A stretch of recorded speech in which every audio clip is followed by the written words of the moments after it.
I want to take you through a walkthrough of my new listing at 6721 Yellowhead Highway, namely because there's a few things that you could miss if you don't catch this just on the MLS. And one of those is just how this property sits. So one of the first things I noticed right away is that it's perched up a little bit. So both sides of this land actually slope down, meaning that from both houses you have this 180-degree view that looks all the way down to Raft, then you can look down to the river, then it looks down to Kamloops. It's one of the things that the owner fell in love with is just how open everything feels up here. The other thing is that there's two residences. There's the actual house, which is a 3-bedroom home, and then you've got the guest house, which is up top. And in between you have a barn. So let's walk through each one. I'll point out what's unique about each area and hopefully answer any questions that you guys have.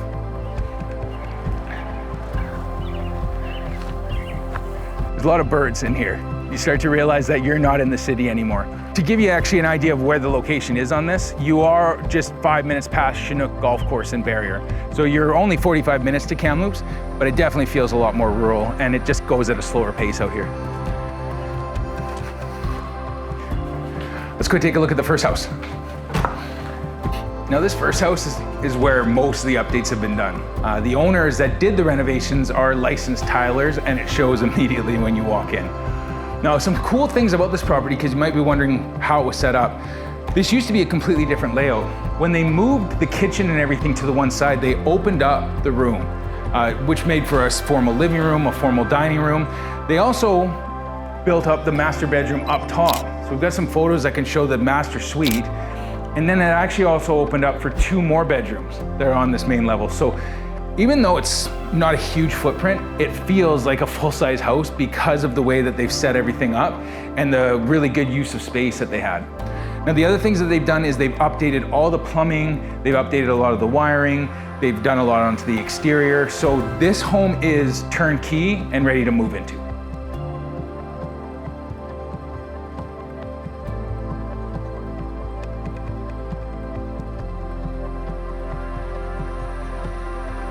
Now, before we get to the actual property, this shouldn't be skipped over. This breezeway, they closed in. It could be part of the actual interior if you needed that extra room. But the reason they didn't complete it is that they wanted it to actually be wide open to the outside. So this is just a cool place. They come and have their coffee every single morning, just listen to the birds and enjoy nature. Let's go up to the shop. Now, one of the things I had mentioned earlier is that all the plumbing had been updated. They did that for the house, but they actually did it for the well also. So it's got a new pump on the well, it's got all new piping coming into the home.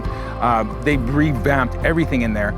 And there's actually 3 wells on this property. So there's one that feeds into the house, there's a second one that feeds in for irrigation, and then there's a third one that's just been capped. So we don't know how much that actually produces. They do have a trench run. So for the guest house, when we get there, that well can actually be hooked up, so that's got its own water source. That's the only thing that's left, and everything will be complete on the guest house. Before we get there though, we should take a look at the shop. Now this shop has been here since 1913, which is crazy. It's still solid, it's still really good for storage. I'll show you guys the inside of it quickly.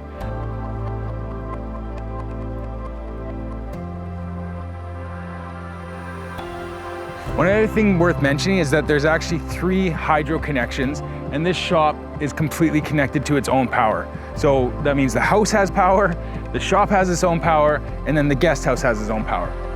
Let's go up the side and I'll actually show you where the guest house sits, and then one of my favorite features about this entire property. So this is the guest house. Now the guest house has seen some updates as well, and it does have its own septic.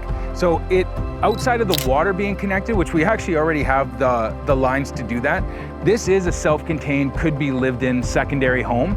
And what I love is that when you sit up here, especially on this deck, actually, come check it out. As soon as you get up here, in a lot of ways, this could be an amazing main house because you have that insane view that goes from one side of the valley right to the other. The entire property is gently sloped up, so it's all usable. But once you get to this peak, that's where you really see what you're surrounded by. Now, as you get further up to the top, this is where the property boundary lies. So You can actually see there's fences. It's completely fenced and cross-fenced, so you can see clearly where your lines are at. And you can see just the amount of old growth, the willow trees. There's just a lot of life on this property. The other great thing is if you have kids, the school bus actually picks up right at the front gate. So from there, the kids are 5 minutes to Barrier where they go to school. If you want a little extra entertainment and shopping, you're 45 minutes to Kamloops. And this property it seems that lifestyle between being rural, being able to have some animals, but then also all the amenities of living near a major city. So if you have any other questions that weren't addressed in this video, please reach out to me and I'd be happy to answer them. Otherwise, contact your realtor and book a showing.